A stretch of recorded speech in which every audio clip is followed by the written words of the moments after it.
representing Great Britain, Nicola Adams. Attar from Saudi Arabia getting a big reception here. Natalie Toit making her long-awaited debut here in Beijing. First ever refugee Olympic team led out by Lokonyen. What a sight. There are moments that define an athlete's career, moments that encapsulate the essence of their hard work, sacrifice and dedication. The relief of qualifying, the exhilaration of stepping onto the Olympic stage, the overwhelming reception from the crowd, and the sheer joy of competing at the highest level. For these trailblazers, these moments are more than personal victories. They're milestones that inspire wider society and future generations inside and outside of sport. Join us as we explore the pivotal moments that mark the pinnacle of their journey and celebrate the triumphs that make history. For Rose Lokonyen, Nicola Adams, Sarah Attar and Natalie Toit, the path to the Olympic Games was not just about the destination, but about the extraordinary moments that defined their paths. Episode 3, The Special Moment.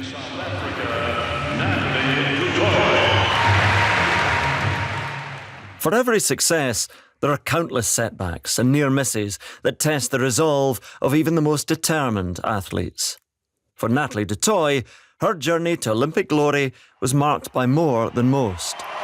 So close for Natalie Toit. The young South African will be hugely disappointed. In 2000, I narrowly missed out on qualifying for the Olympic Games by 0.03 of a second in the 200-meter individual medley. And again, it was devastating. You know, you leave that competition and you feel absolutely worthless because your coach believed in you, your team believed in you, and everybody believed in you, and you just couldn't achieve it.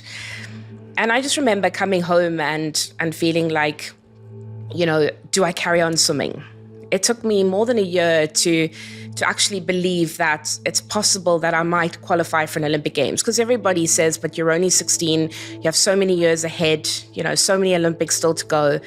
So that was my one Olympic dream that I narrowly missed out on. And the very next year, I had a motorbike accident, and losing my leg, and coming off the back of that, you know, nobody said to me that I couldn't. There was talk of, let's get in the water and let's see what you can do. And only sort of over time does one realize, you know, the faster you get, the more medals you win, the better you do, the closer you get to the qualification criteria. That's what sets the dream up of getting to the Olympic Games. Firsts aren't always about the gold. They're about meeting your own goals.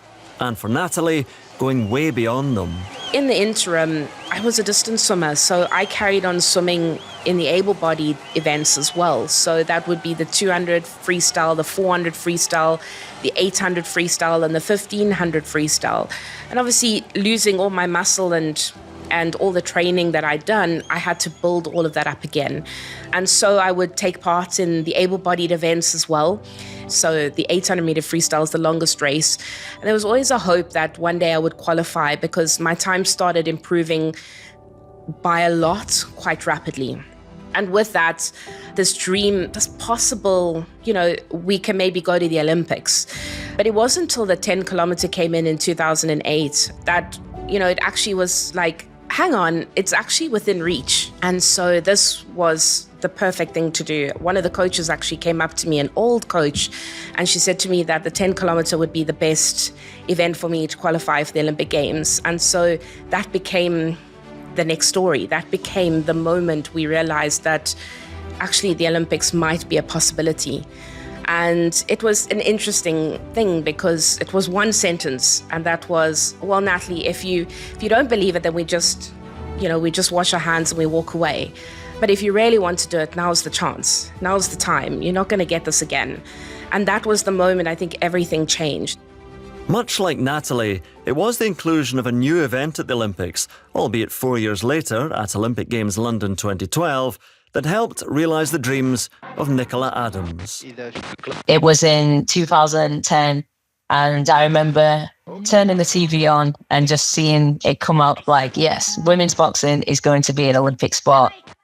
Elsewhere in sport today, it's been announced that women's boxing will be included at the Olympics for the first time. I was absolutely buzzing. Literally, I could see myself wearing the shirt, Team GB. I was like, yes, this is it. Let's go. For Nicola, the dream of Olympic glory was almost shattered.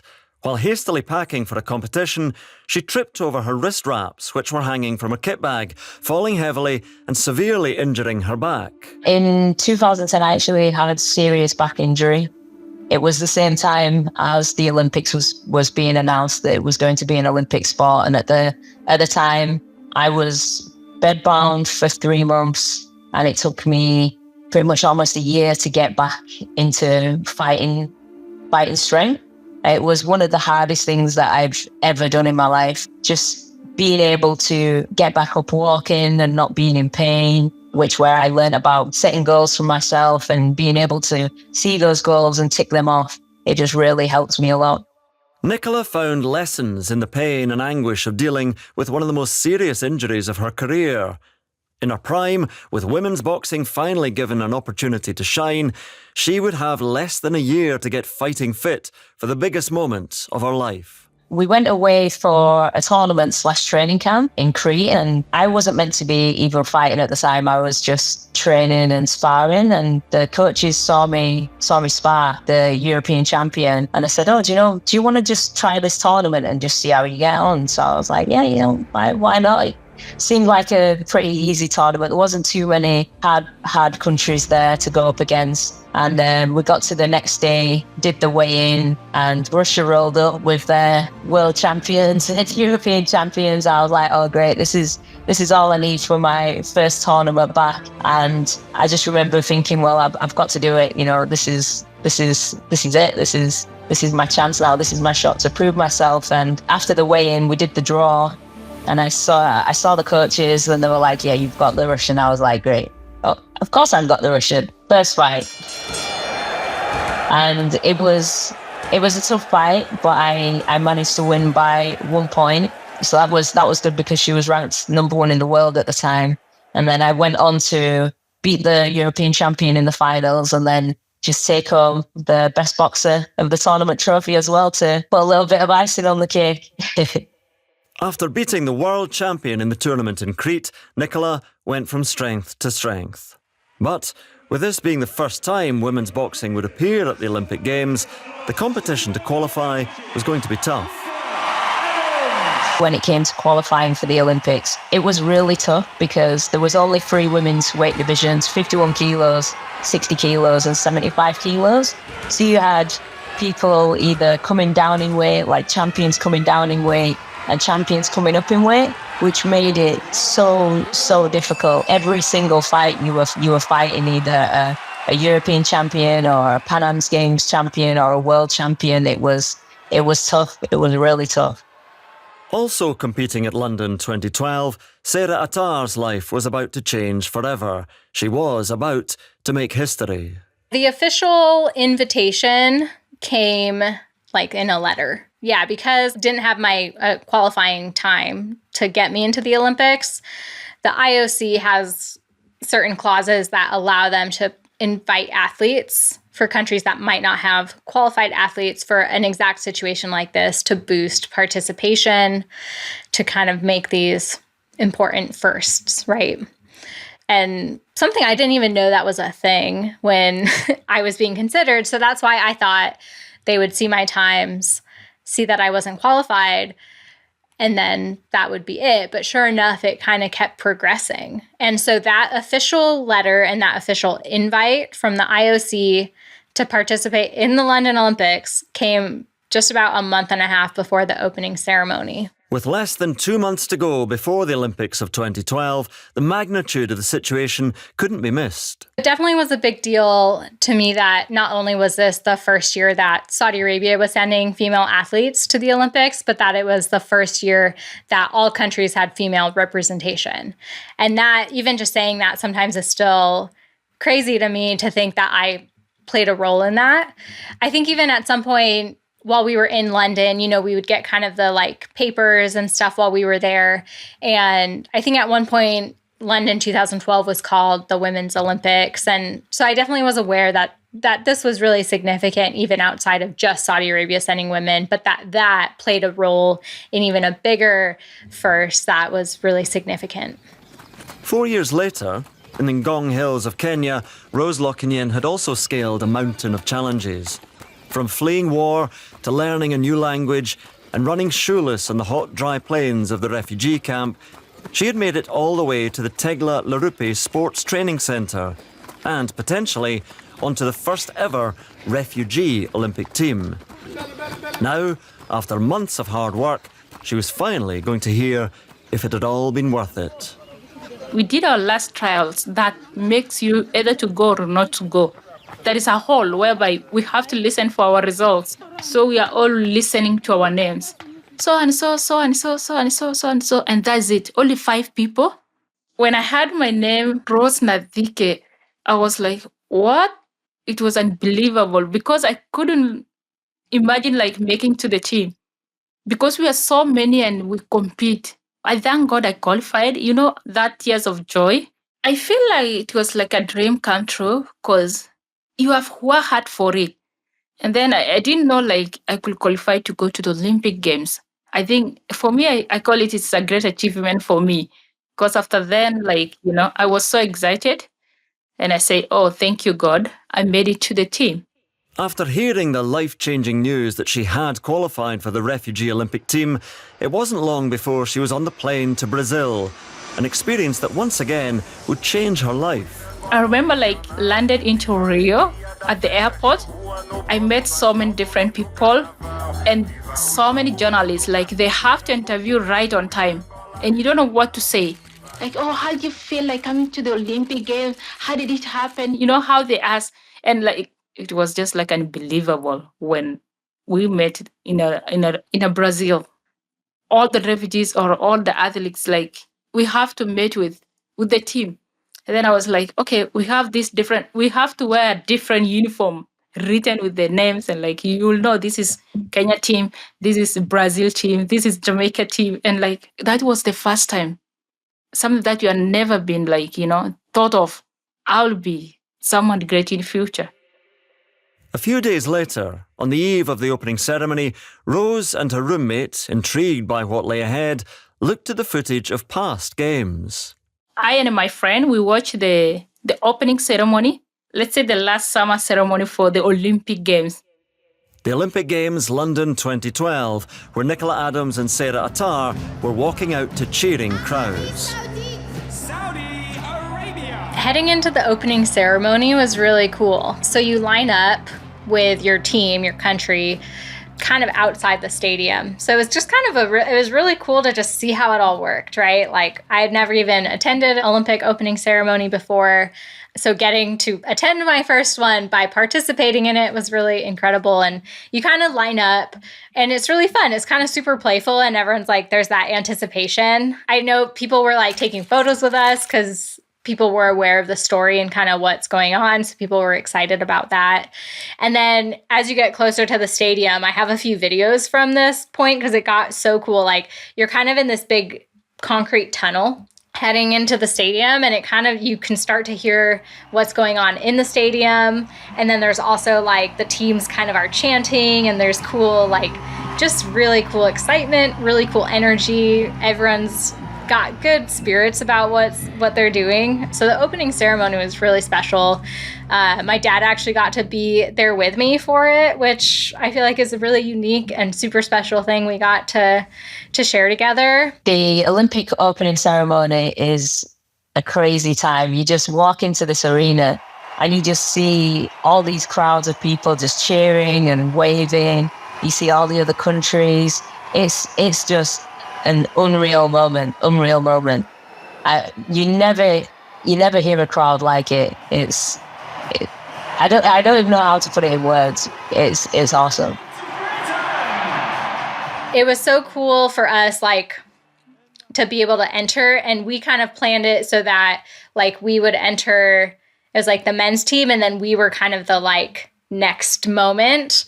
But even the media had criticism, they were making up that we were forced to walk walk behind the men and whatever. And it was like, no, that was actually thought out by us and how we planned it. And, not to bring it back to that, but just to illustrate things that people make up that aren't true. And it was actually this really cool, special moment. And I think anyone in that stadium, the Queen was in that stadium. Like, it's crazy to think about who all was there and what I got to be part of and how big that moment was. And it was just like crazy lights and sound and color, and just to be in the center of everything that was going on down in the stadium was really incredible.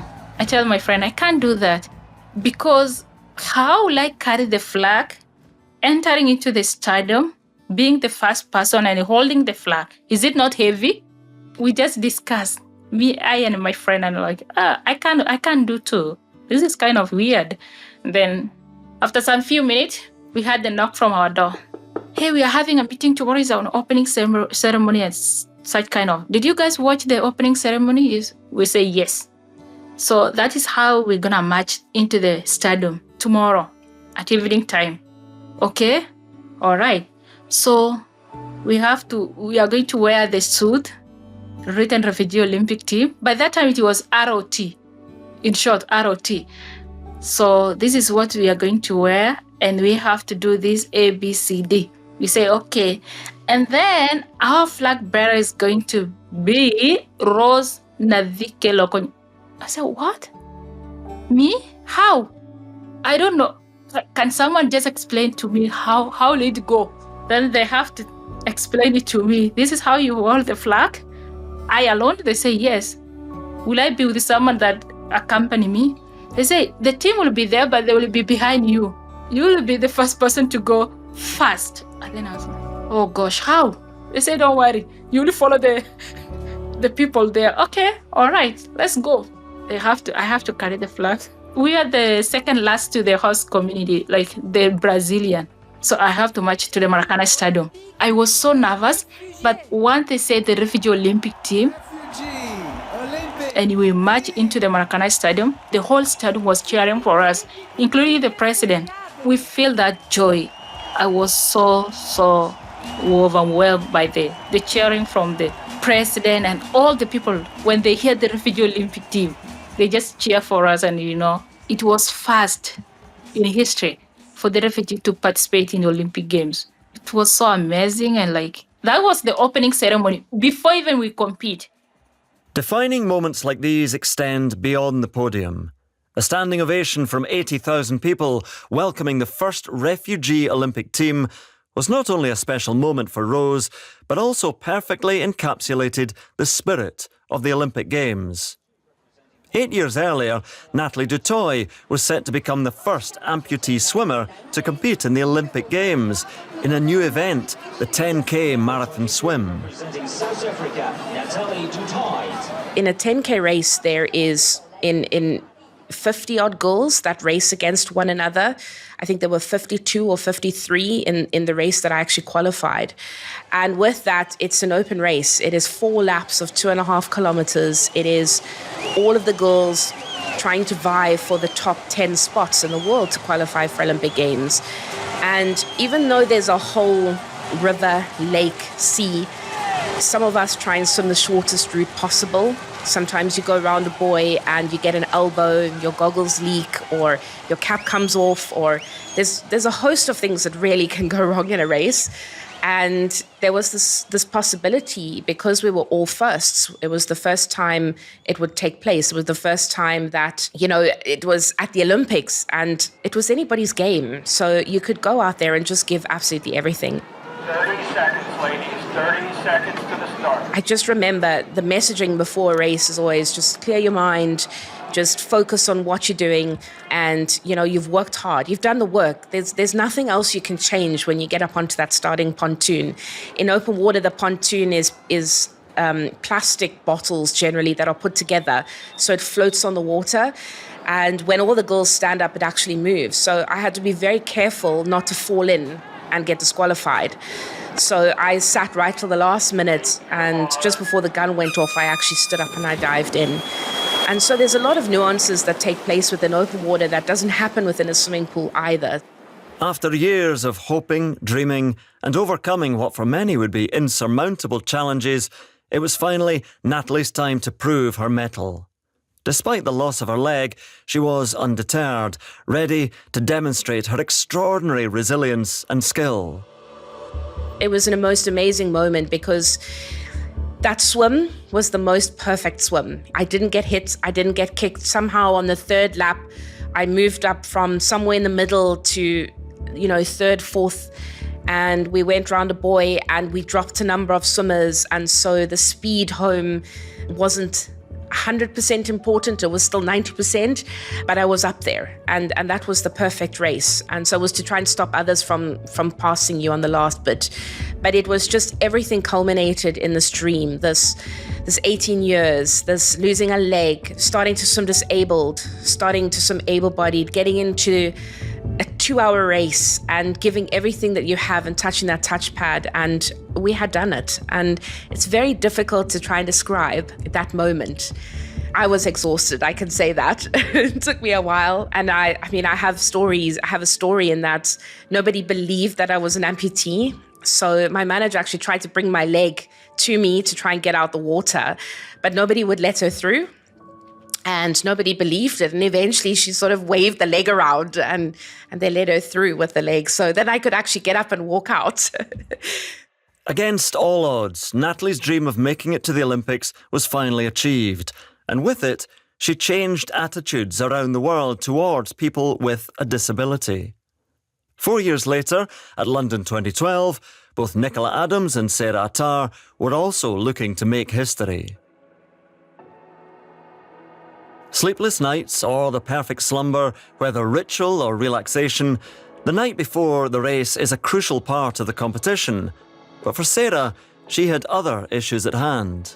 The night before the race, we were still figuring out what I was wearing for the race. That's where we were. So, to say all of it's was such just last minute and trying to make it all happen and pull it all together. That even just speaks to that. The night before the race, I'm going through the options. My mom and I had preemptively, while we were still in the States, gone and kind of put together an outfit that we thought would work because we weren't sure what the uniform would look like. We weren't sure if there would be a uniform. So that's what I ended up wearing, was kind of that green top, the white headscarf, the black tights, and that worked really well. They had sent us a bag of uniform options, but it was the men's uniforms because that's what they had.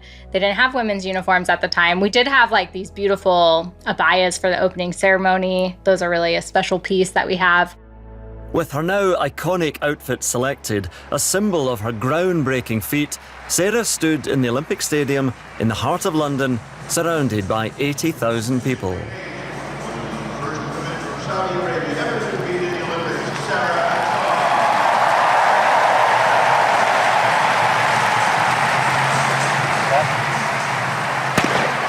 So much of the race was it was almost like this outer body experience, or I was almost watching it, seeing the women that I'm going to be on the track with. These are world champion Olympic 800 meter runners. I'm little 19-year-old me, just ran my first marathon sophomore in college, just normal me, and I look around, I'm oh my God, I'm not an Olympic 800 meter runner. It's very clear.